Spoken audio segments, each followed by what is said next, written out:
Good morning, everyone. Welcome to our webinar. As we get started, we just want to let folks know that we are recording this and it will be available for later viewing on our website. An email will get sent out to folks when that's available. To reduce your background noise, everyone's participating in mute. Please remain in mute when you're not speaking to help us keep things quiet. Type in your questions using the chat panel. So any questions that you might have as we roll along, go ahead and type those in before you forget them. And then if you lose your connection, please just try to reconnect using the link that was shared with you. Dana, I think everyone from the waiting room is in and we're ready to get started. Thanks, Angie. Welcome to our continuing series on broadband. Hi, my name is Dana Connors, and on behalf of the Maine State Chamber of Commerce and our partner, Mission Broadband, represented today by Mike Reed, it is our pleasure together to welcome you to today's webinar titled An Historic Investment in Broadband Infrastructure, and we probably should add the words, and our future success. There are few issues in our state today that are as unifying as broadband is. Its importance, its value, its need is without question. But it takes money, lots of it, and a plan to get the job done. And we have two very special people to help us deal with those two very fundamental questions. First of all, it's going to be our Senator Angus King, and he'll be followed by a commissioner of our Department of Economic and Community Development, Heather Johnson. I want to welcome them both right now. But before we ask them to present, we have a host of sponsors. They're on your screen, but we have 5 who have stepped up as broadband bandwidth sponsors, I should say. And we have a little presentation, short to be sure, but significant from each of them. So let's start with Jim Rogers of Mission Broadband. Thanks. Yeah, thanks. One of our partners, can't remember.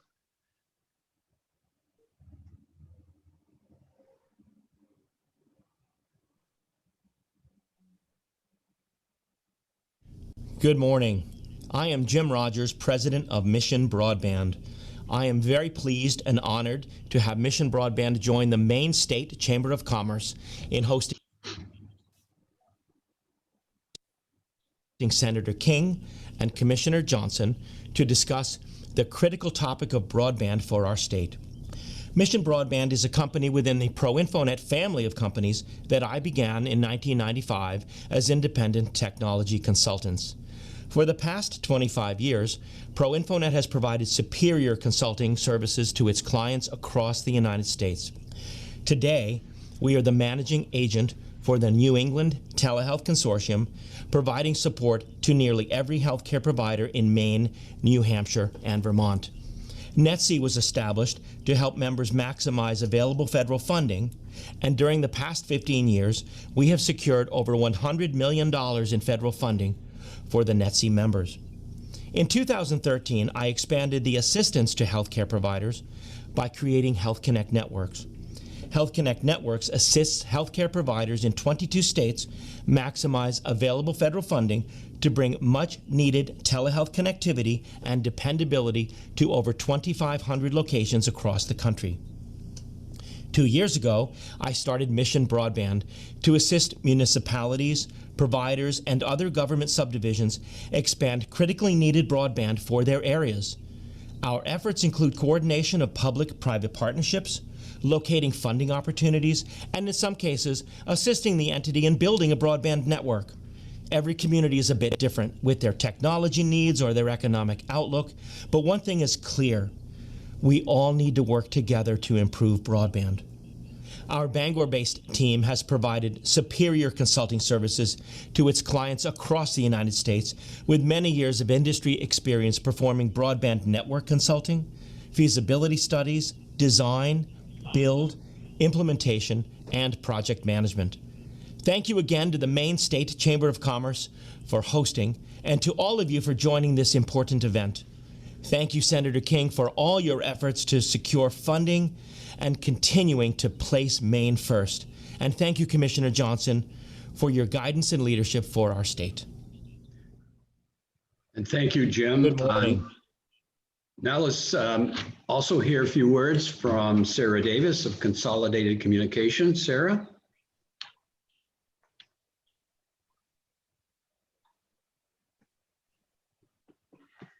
Good morning. First of all, I'd like to welcome you all. Welcome Senator King.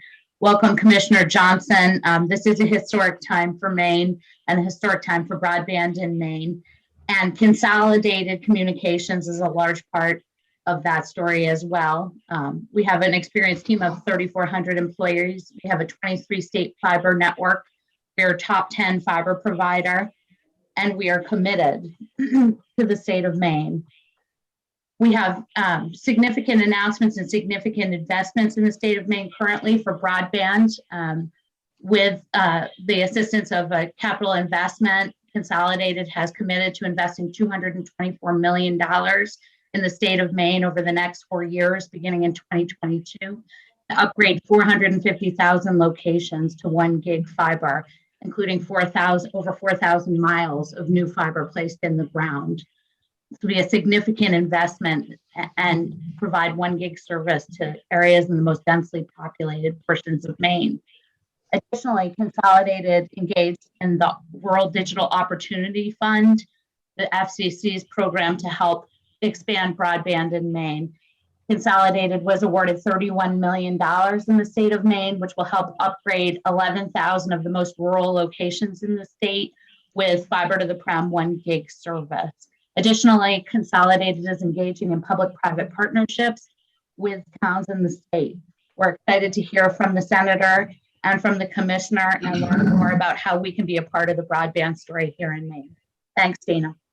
Thank you, Sarah. And now from LCI, Al Hinsey has a few words.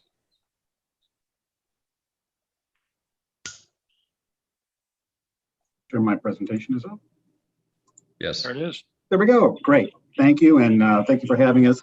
We're proud to be one of the sponsors today and as part of the sponsorship for this entire series, but especially today with Commissioner Johnson and my old boss, Angus King. So I'm always proud to share the stage with him and hear what he has to say about broadband. Here's just some quick things about LCI that we wanted to start with. First of all, for folks who don't know us, we are proud to be a family-owned company. Shirley Manning is the owner and CEO of our company. And the Manning family now has a 3rd generation of family members that are managing and doing all the network engineering for our company.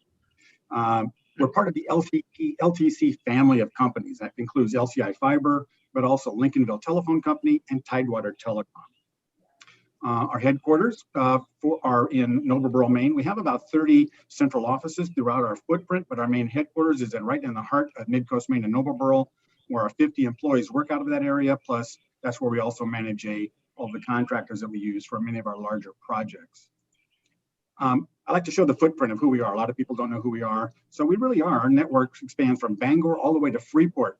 As I mentioned, part of that is the Lincolnville Telephone Company. That's a little green part there, Lincolnville, Hope, and Appleton. Then we also have the Tidewater Telephone Company, which is that Damariscotta through Pimlico Peninsula area.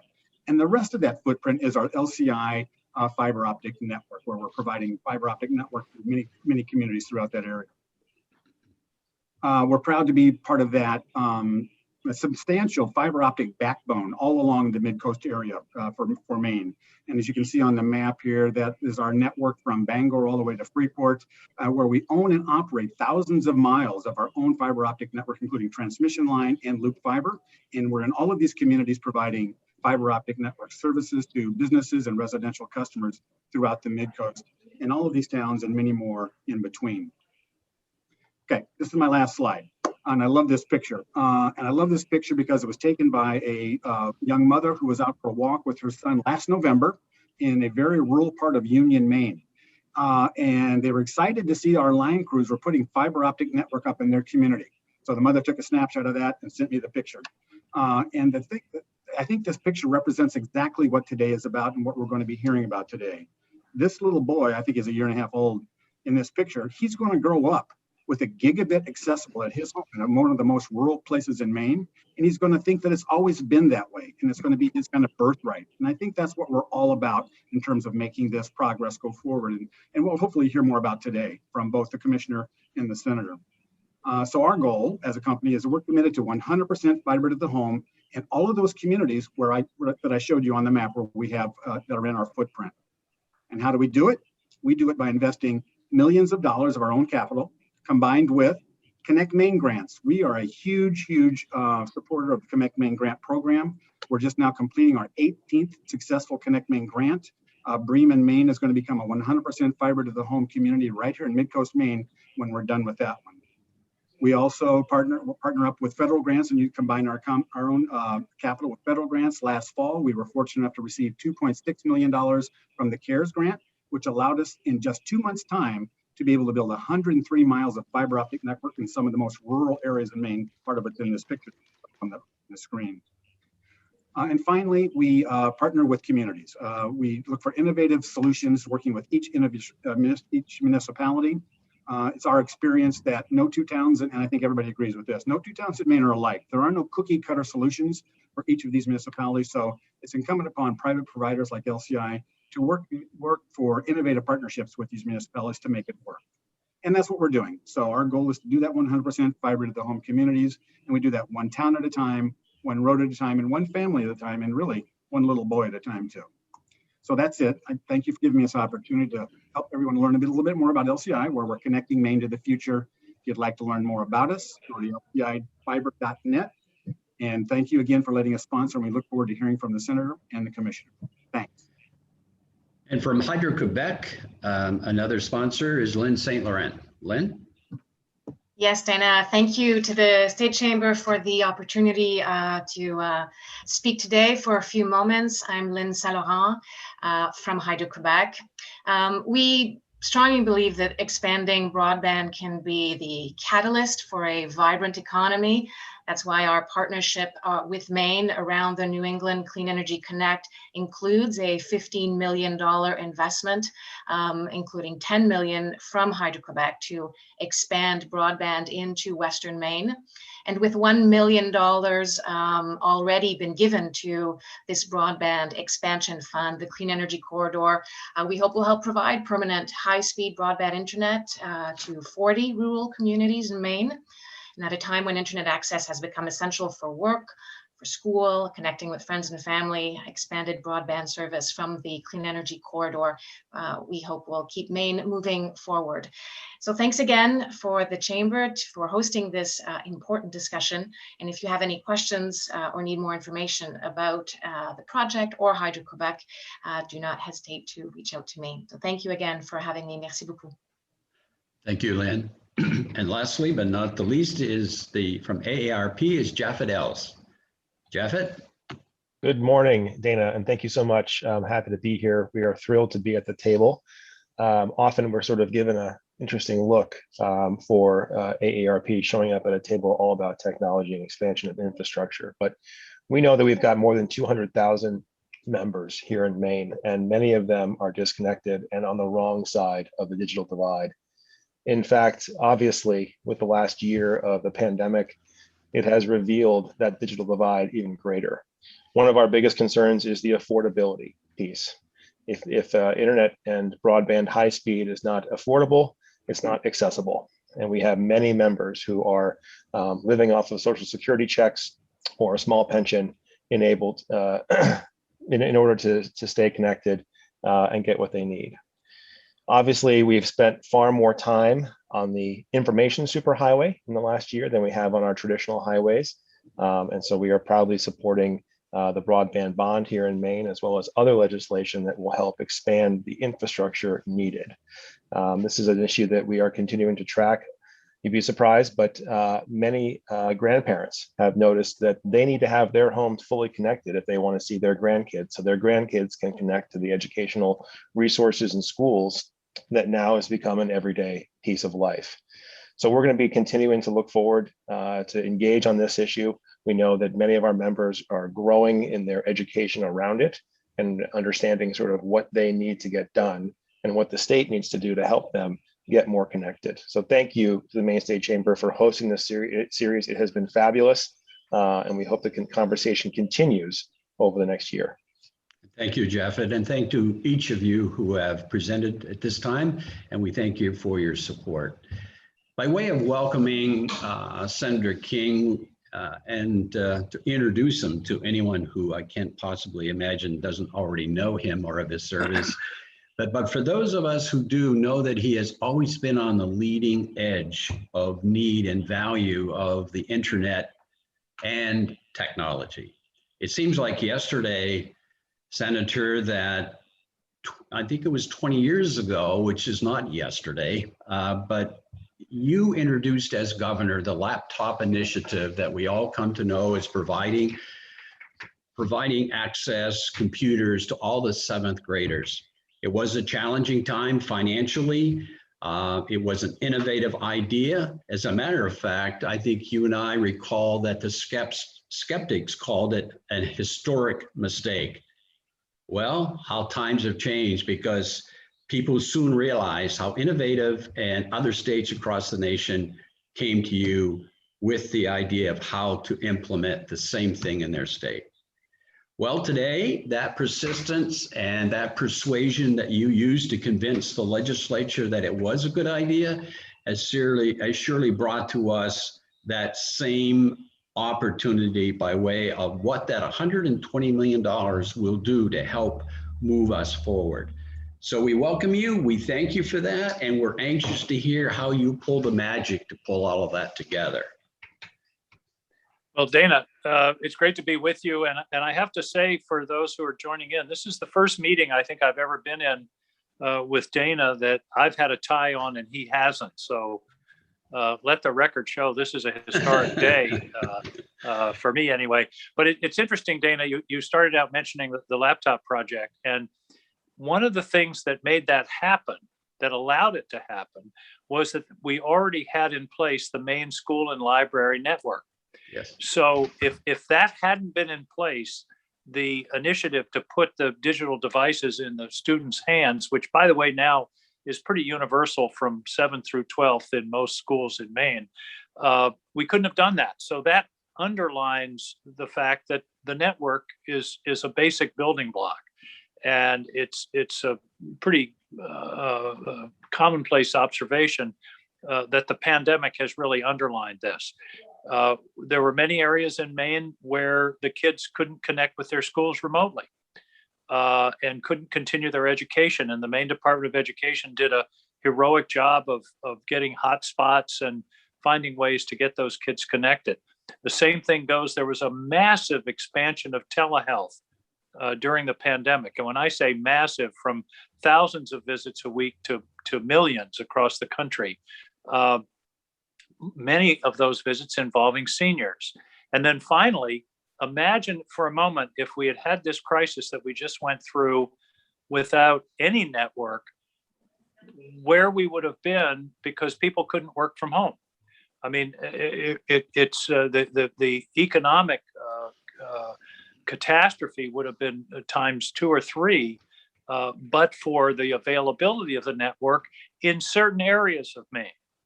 And the problem is that it's not available everywhere, and particularly in the rural areas and many of our smaller towns. Okay, so let's flash forward to this past year. As you know, there were 2 major COVID bills, one in December and then one in late January, early February. And both of those included provisions for broadband.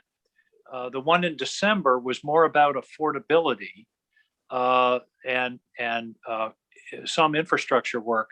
But the one that passed in December, in late January, early February, had in it $10 billion strictly for infrastructure investment. And importantly, Mark Warner and I, who led the charge on that provision, made it clear that we wanted this money to go to the states, not to the FCC, not to the U.S. Department of Agriculture, but to the states, because they knew best how to deploy those funds given the individual needs of their states. Now, I don't know if we know for sure the amount that Maine will get from that 10 billion, but it's something in excess of 120 million. I've heard 128 million or something like that. To put that into perspective, the bond issue last year on broadband was 15 million. So this is a big number. The estimates that I've seen that the cost of fully wiring Maine is something in the order of 600 million. So this over 120 million plus what the state already has put in is a really significant step in the right direction. The other thing that our attendees today should be aware of is in addition to this broadband connected 10 billion, a huge amount of money has been allocated directly to states, counties, and localities. And Maine is getting, I don't remember, but it's well over $1 billion between the states and the localities. And that also can be used for broadband expansion. So if you're a municipality, for example, and I should have all these numbers in my head, but the one that I know is that Portland itself is getting $45 million from the American Rescue Plan that passed earlier this year in the wintertime. And that's proportionally, there are grants going to virtually every town in Maine and the counties. And I had taped a session yesterday with the Hancock County Planning Commission. My advice, and my advice is only worth what it's worth, is that everybody should be well aware that this is one-time money. There may be additional infrastructure money, and we hope we're working on it. And by the way, it will almost certainly involve more broadband funding. But if it's one-time money, then it's prudent to use it for one-time needs, one of which is capital and one of which is broadband. So this is a long way of saying that those of you who are interested in broadband expansion in Maine, the 125 million is essentially, we hope, in the bank.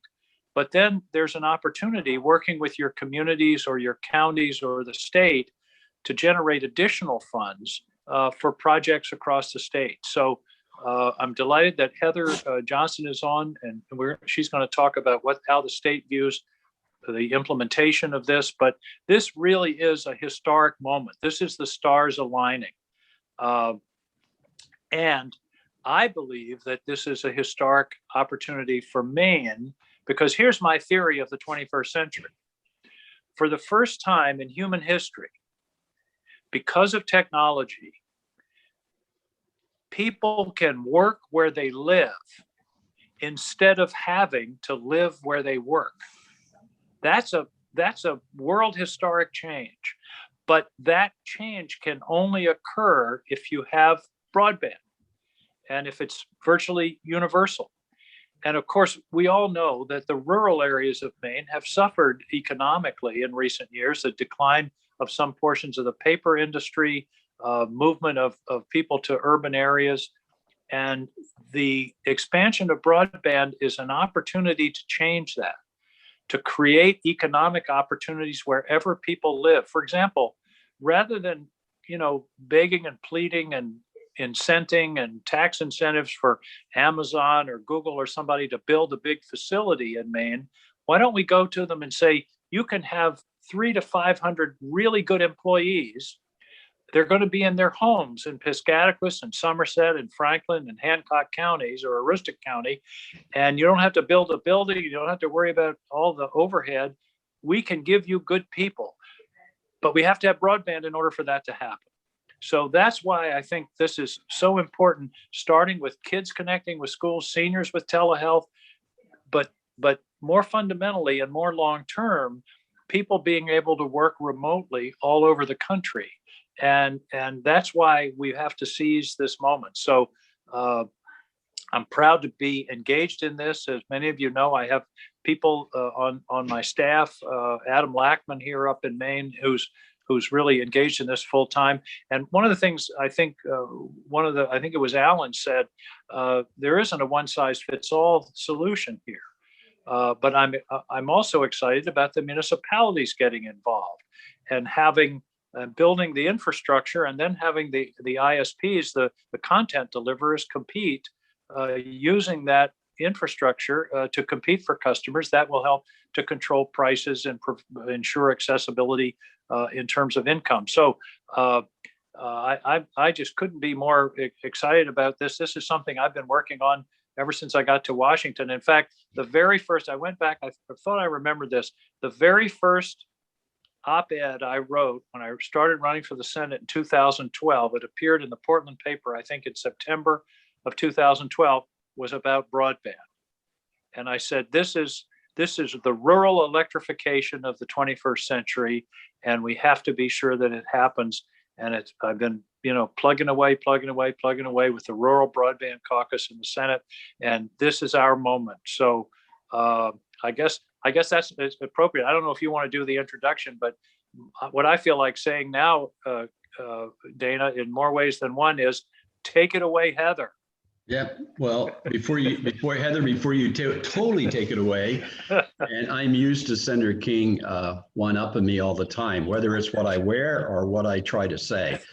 So I'm not surprised. But let me add this. I mean, the state of Maine is extremely fortunate to have Commissioner Johnson in the position she's in. She came to state government as part of Connect Maine. She was the director of that authority, and she continues to keep that front and center. And we're very fortunate. As you said, it was a year ago we had 15, and now you're 120, 125, and the America's Rescue Plan has added the opportunity for more money. In fact, the governor has put it forward, waiting for the legislature hopefully to agree with that. And as you said earlier, there's some incredibly exciting opportunities for this that include the public and the private as we seek a solution. So Heather, yes, as Senator said, take it away. We're appreciative that you're with us. Thank you, Dana, and thank you, Senator. I'd like to start, if I could, just thanking the Senator for all of his hard work to get this done, right? This is not an easy task to get really solid investment to the states where we can have flexibility based on what our needs are versus kind of a federal look. This is an incredibly important element that maybe gets lost sometimes in the broader national discussion, but really giving states some latitude to solve the problems our way is incredibly helpful. So thank you, Senator, for recognizing that and for spearheading and really sticking with that work. That took more perseverance than most have. So thank you very much for that. And now, to your point, we need to really do a good job with the next step, which is applying those funds in the most effective way. And so maybe we'll spend a couple minutes talking about that. I know Mike is dying to jump in and get some questions in. But what we are looking at are a couple of things. There are a number of challenges to create access for Maine people. One of them is infrastructure and available infrastructure, and one of them is affordability.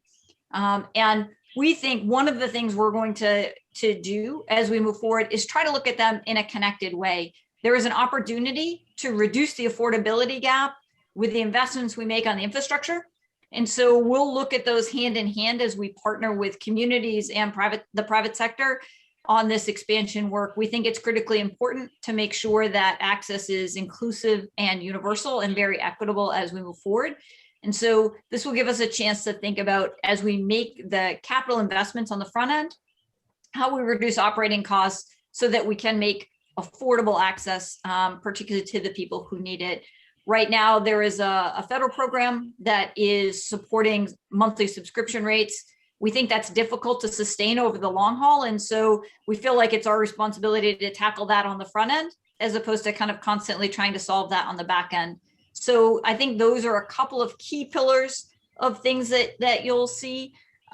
We are getting ready to do a virtual tour around the state to talk to counties and to towns, because we believe they are very interested in broadband. We're talking to a lot of them and hearing a lot of input. And so this will give us a chance to really work with them on how, right? How do they plug into the work that we're trying to do? How do we make sure that their dollar and the state level dollars make more than just two, right? 1 + 1 should equal 4 in that case. How do we get the right amount of leverage out of the work that we're doing? How do we improve take rates?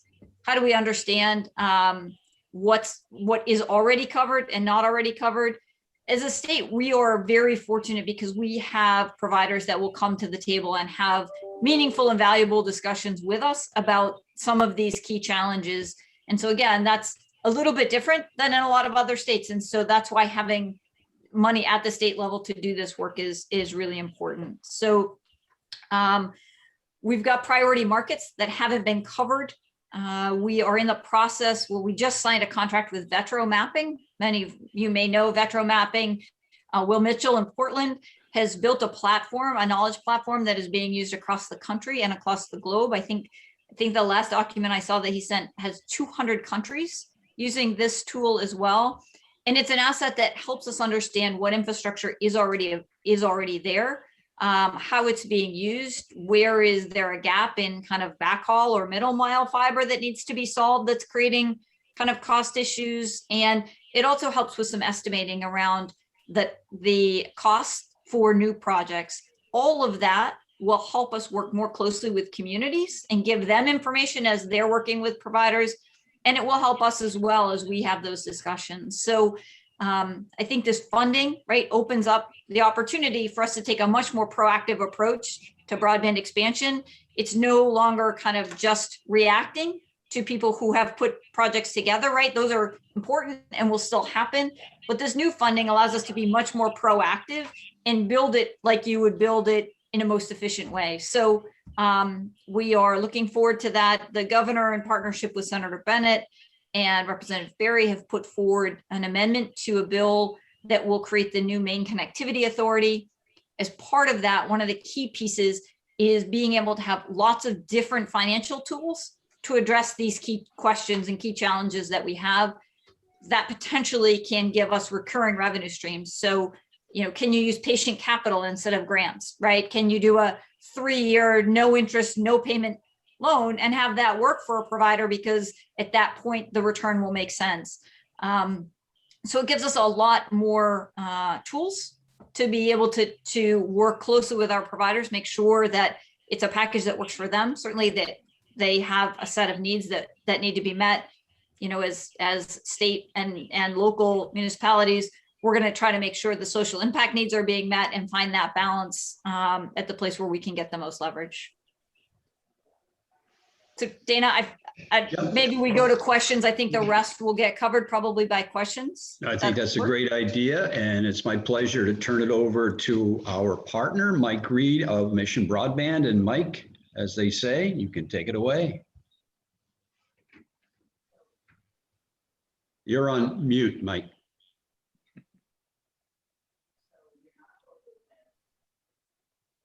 Mike, you're still on Mike, mute. You're on mute.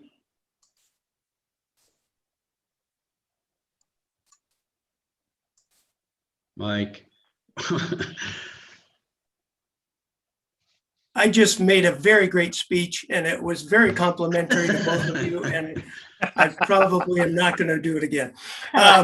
But Senator, it's great to see you again. As always, you're in touch with the state. You zeroed right in on what the questions that we have. What I heard the last 2 days at Sunday River, you know, we have 350 billion. Is the 10 billion part of that? Is the 120 odd million part of that? And you were very helpful in providing that guide. All of us have been asking those questions and you answered them in your first few minutes. I know you were instrumental in guiding that $10 billion. We're anxiously awaiting Treasury to come out with the guidelines.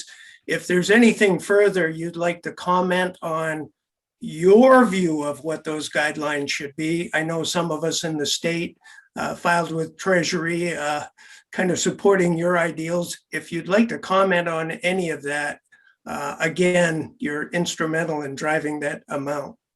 Well, we've been working with Treasury on the regulations and the guidance, and we're hoping that they've gotten the message that it's we want to leave the maximum flexibility to the states, but that this money is for broadband and capital. It talks in terms of capital investments, but that it could be used in a variety of ways by the states and in a matching way. So that should be coming out shortly. What I'm hearing is pretty good. I think we're feeling okay about the direction that they're moving in. But you know, I've been around long enough to know that you know, it ain't done till it's done, and we'll see that language hopefully shortly. But the basic idea, and what Mark Warner and I really fought for, was this money should go to the states, not through one of the federal agencies and become a federal program, and it should be distributed straightforwardly, and that's where we are now. The one thing I don't think I emphasized, we ain't done yet. As you know, there's quite a bit of discussion in Washington now about an infrastructure bill, and there's a lot of debate about what should be in it and what's not in it, and how to pay for it. I was in a meeting with Republicans and Democrats on, I think it was Wednesday, on that very subject. But the good news is broadband is on everybody's list of what's in. In other words, there's debate about what should be in the package. Is it roads and bridges? But everybody agrees that broadband is part of the package. So that's, I think, positive. And the numbers that are being tossed around, the president had $100 billion in his submission for the American Jobs Act. The Republicans had a much lower number in their proposal that they made a couple of weeks ago. Mark Warner and I, based upon the data that we've seen, feel that somewhere in the 40 to 50 billion range, in addition to what's already out there, should do the job. We'll know that, of course, at some point in the future. But the good news is that it's likely that there will be additional funding to the 10 billion that's already in. A funny story: we had a Zoom meeting with the White House, and Mark and I had the president at 20. And but in the negotiations after that, it fell back to 10. But there was another 7 in price supports and other areas. So, but we thought we were at 20 with the president, but we ended up at 10. But I think it's a good package, and it's going to really make a difference. So now, as I say, the good news is the state of Maine can figure out how best to deploy it. Thank you, Senator. And if we have time, I'd like to drill down a little bit more on your crystal ball on how that infrastructure bill is going to turn out. I think you might have understated your role a little bit in that meeting, but we can get there. Commissioner, we talked a bit yesterday. This is such an exciting time for the state. You folks have talked about all the money we know is coming. We have all of the towns have all the numbers. Everyone's trying to figure out what they're going. How are we going to coordinate that? Is the new authority the answer to that? What's the role the state's going to play?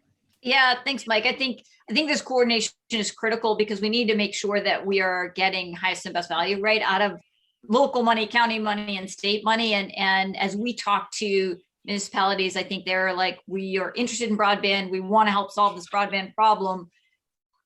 But then, right, how becomes the bigger question in that equation. And so for us, it's as soon as we get the Maine Connectivity Authority stood up in partnership with Connect Maine, getting out to these communities. Really, Connect Maine will continue to be that technical assistance and support for communities, working in partnership with the Maine Connectivity Authority.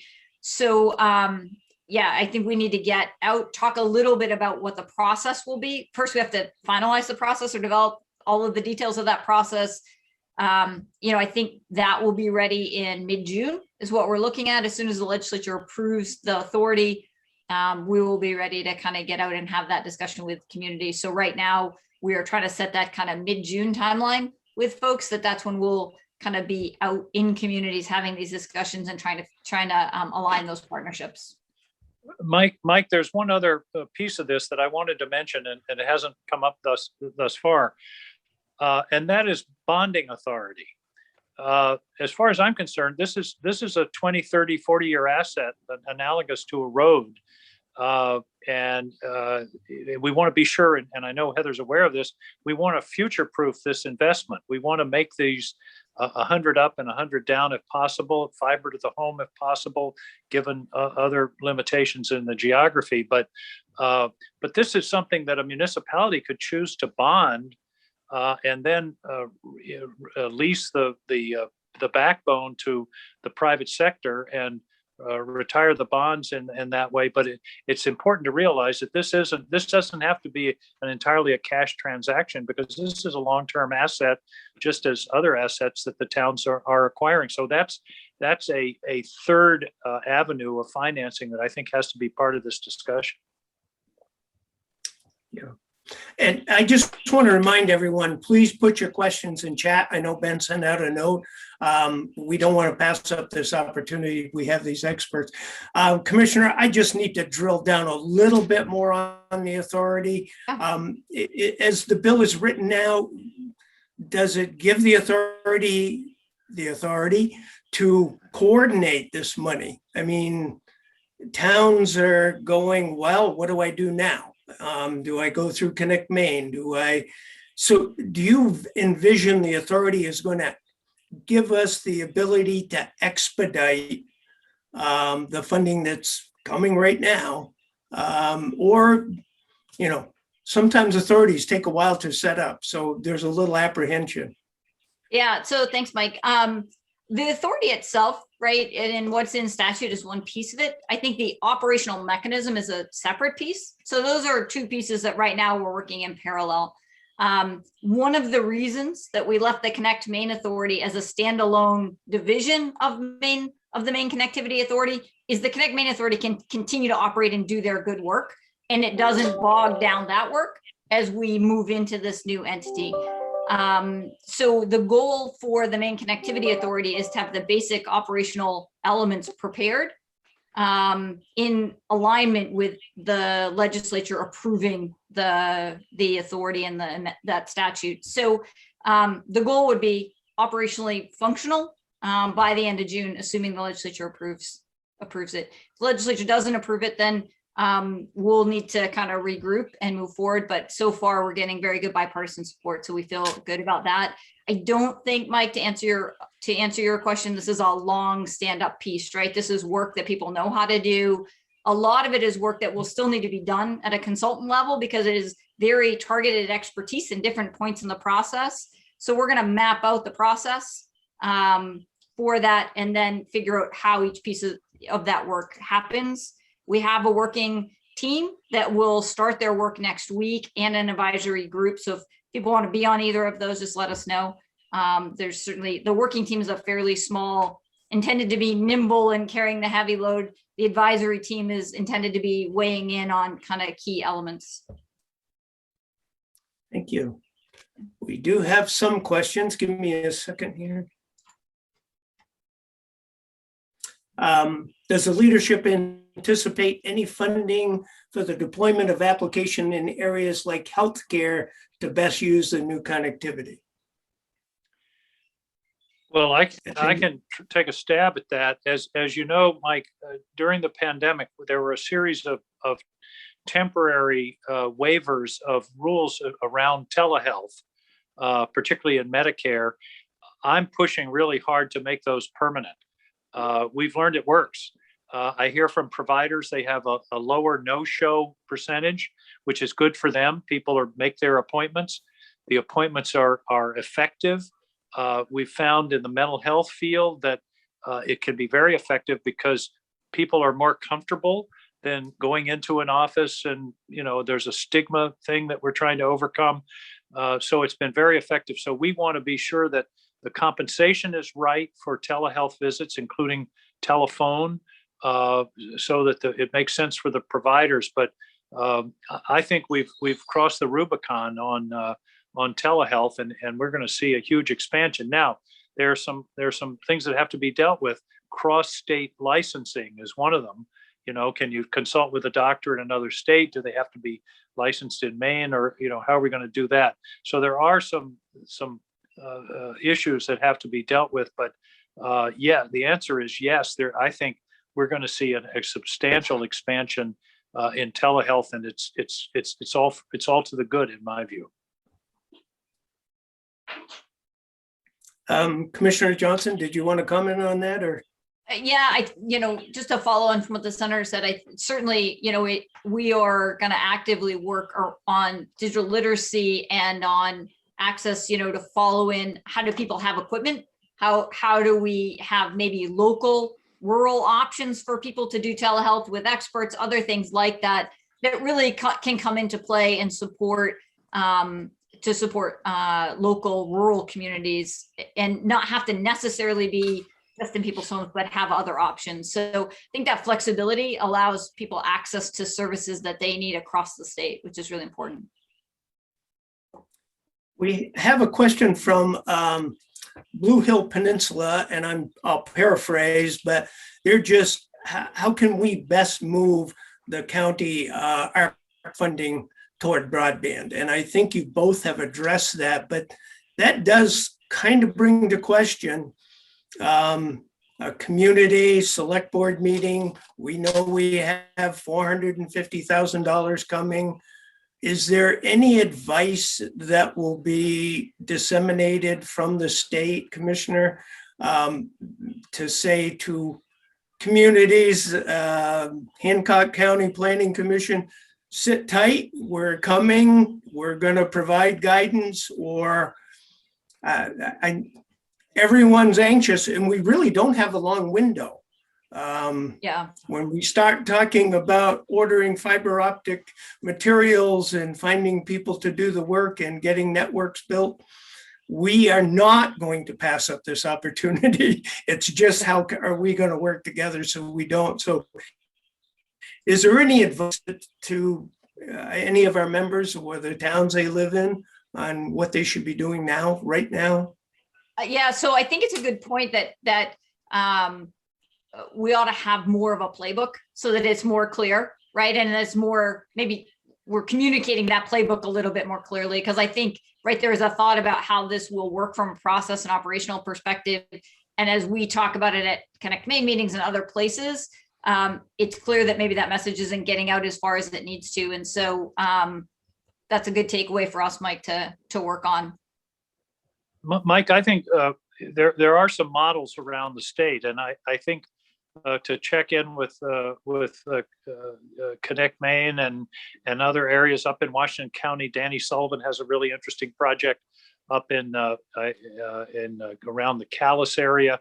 I think the strongest piece of advice I would give to our friend in Blue Hill is in alliances there is strength. I would say, be in touch with 4 or 5 other towns, be in touch with the county, because there's no point in every small town trying to do this by themselves.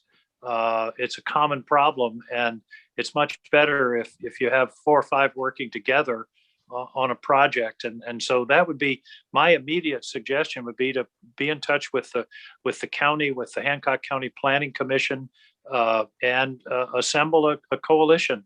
And then you can come in about the time you get that done in 2 or 3 weeks. We'll have the new authority up and running, and we'll have a menu of options. But I think starting to develop alliances is the first place to go. Thank you. Commissioner, you heard that. Authority up and running 2 or 3 weeks. I wrote that down. I did. I took that note too, Mike. Okay. We've got that. Yeah, we can handle that. I encourage people to ask questions about this topic. The way I'm viewing this is we have immediate money now. Connect Maine has grants open, as we know. We have the ARP money. We saw some guidance come from NTIA yesterday, day before yesterday. Treasury says guidance will be out in another, couple months. There's a lot of exciting things coming that are urgent in nature. So if you have any questions about our immediate next 6 months, please ask. If we have none, I'm going to ask the senator, as I mentioned earlier, to dust off his crystal ball and tell us what he can about the infrastructure. And we know broadband is defined in infrastructure, but any insight you can give us, Senator, on a longer range plan of funding for broadband? Well, I could tell you that there are very active discussions going on right now between the parties. I think the president had some Republican folks at the White House. The president has been very explicit that he's ready to compromise. Now, the problem is he's at a $2+ trillion plan, and the Republicans' proposal was about 600 billion. The question is where in between, and there's a lot of discussion. Should it be broken into two bills? Because a significant part of what the president proposed is things like childcare and care for seniors that aren't traditionally thought of as concrete and steel infrastructure, and that's sort of up in the air. The hard part, and I'm just being honest with you, the hard part in all of this is how to pay for it. That's always the case. Any politician will tell you it's easy to spend money, it's much harder to collect it. So the Republicans are proposing user fees, more like the gas tax. The president's proposed a readjustment of the corporate tax rate, which was lowered in the Trump tax bill from 35% to 21%. The president's proposing to bump it back up to 28. I've heard the number 25 kicked around. The other thing that I've been very interested in that the president just proposed yesterday is, and this sounds, it sounds sort of obvious, but significantly increasing funding for the IRS so that they can collect uncollected taxes. There's anywhere from $500 billion to $1 trillion a year of lawfully owed taxes that aren't collected, mostly because the IRS doesn't have the capacity to chase people who are cheating. And so can be a significant source of funding. So there's a lot of that kind of discussion that's going on, and I'm hopeful that we're going to be able to come to a conclusion. If I'm never going to bet that we will, but I can tell you there are a lot of active discussions going on, and there's a lot of goodwill toward trying to get to a solution. Thank you. We did get one question, and Commissioner, you touched on this a bit. The E-rate program has expanded, I know, to include some funding for devices and so on. But this question is, can either of you elaborate on any plans to ensure affordable devices and training? I think there's words in each of the documents I've read that alludes to that, but do you have anything specific? We are really fortunate in Maine to have Susan Corbett be one of ours, right? She has what is a nationally recognized Center for Digital Literacy and really is put a lot of thought into kind of equipment and digital literacy and as a key part of the access element. So we have that kind of knowledge and expertise right here locally, and certainly somebody who's incredibly willing to be supportive of kind of statewide efforts. And so, I think we'll tap into Susan and that team and figure out kind of best practices there.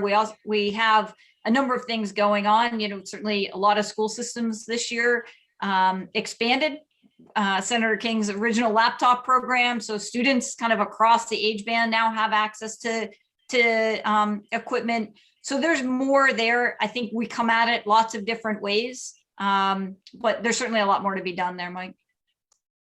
Thank you. We're getting close on time. I did want to make sure we allow time. Senator, do you have any comments, advice for us here in the state and before you run off to work? Well, I just, again, I want to thank Heather and the governor for really picking up the ball on this issue so quickly and developing the concept of the authority. I think that's really important. And, I think this is, as I said at the beginning, it sounds sort of a cliche to say it's a historic opportunity, but it really is. I mean, this is transformational, particularly for our rural areas.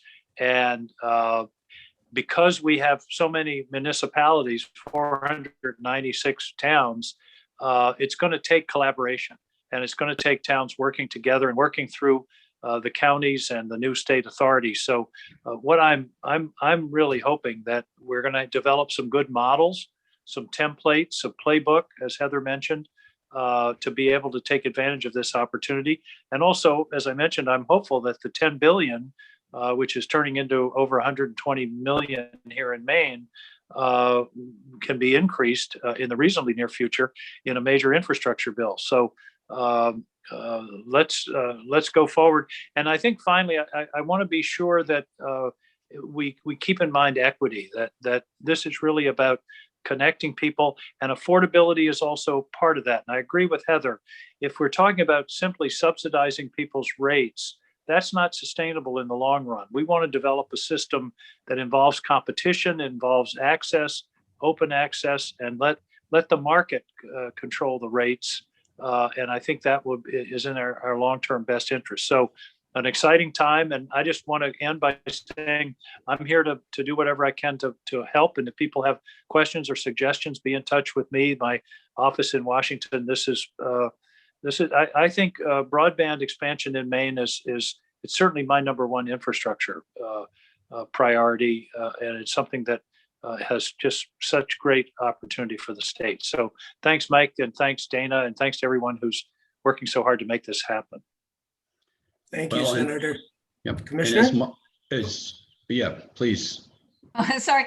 Yeah, no, Senator, we certainly agree with the number one priority around infrastructure. Certainly the governor is really leaning into broadband as well. So we look forward to kind of putting together this kind of structure that will really create access and leverage as we go forward. And I guess my hope is, right, 5 years from now, we're having a totally different discussion. Maybe it's about literacy, maybe it's about young students and how they take advantage of it.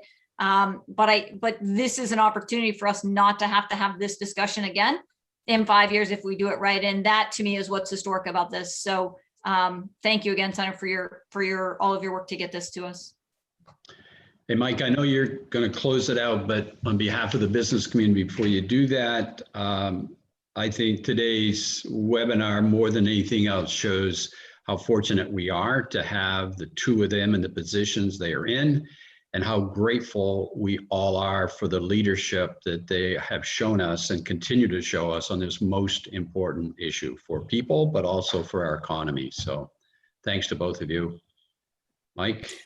There's no way I can follow that closing, but I just want to personally thank the Senator and the Commissioner. You know, this is a great example of the benefit of living in this state, access to leadership, having these conversations. As you know, I've lived in a few states, and you do not have this kind of access everywhere, or this coordination of trying to do the right thing. This is another great example of, for the members of the Maine State Chamber, this is what the Chamber does for the membership, is help coordinate these things, which is a small commercial with, keep your eyes open. We're going to have more in this series of broadband forums. As you've heard, we've got an exciting 6 months in front of us. And if you would like to weigh in on Commissioner Johnson's mention of the legislature, now would be a good time to weigh in on that bill. So personally, thank you. Thank you so much for joining. And thank you, Senator. Thank you, Commissioner. And I'm so sorry. Angie just put up the screen. We don't do this without our sponsors. Please take one more look at your sponsor screen. We don't have time to read through, but they're all very significant contributors to these events.